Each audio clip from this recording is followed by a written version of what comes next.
আমরা যারা আছি আমরা শাহরিয়ার কবিরের আইনজীবী হিসাবে আসছি। শাহরিয়ার কবির সাহেবকে রমনা থানা যে মামলাটা 7 দিনের রিমান্ডে নেওয়া হয়েছিল, 7 দিন শেষে আজকে ওনাকে কোর্টে আদালতে আনা হয়েছে। আনার পরে দেখা যাচ্ছে ওনাকে যাত্রাবাড়ি থানার মামলা নম্বর 23/2024 এবং 32/2024 দুইটাই 302 ধারার মামলায় ওখানে সোনারের দেখানো হয়। আমরা ওই 2 মামলায় আমরা অ্যাপিয়ার হয়ে ওনার পক্ষে জামিন চেয়েছিলাম। তখন মাননীয় আদালত বললেন যেহেতু আজকে সোনারের দেখানো হয়েছে আগামীকাল শুনানি করার কথা। এখন সোনারেস্টের ব্যাপারে আমরা বলছিলাম যে ওখানে এজাহারে শুধু শাহরিয়ার কবির লেখা আছে, উনার পিতার নাম নাই, কোনো অ্যাড্রেস নাই, কোনো ঠিকানা নাই। এবং উনার এই মামলা যে 2টা সোনারের দেখানো হচ্ছে ওই 2 মামলায় কী ঘটনার সাথে উনি জড়িত এটার সাথে কোনো স্পেসিফিক কোনো ঘটনার কথা এখানে উল্লেখ নাই। তাছাড়া উনার বয়স প্রায় 80 বছর ঊর্ধ্বে।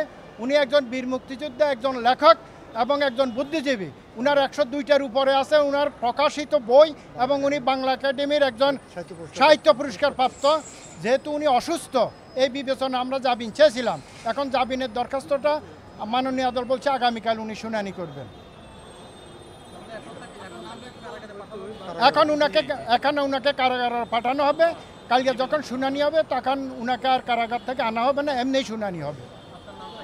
আমার নাম শ্রী প্রাণনাথ।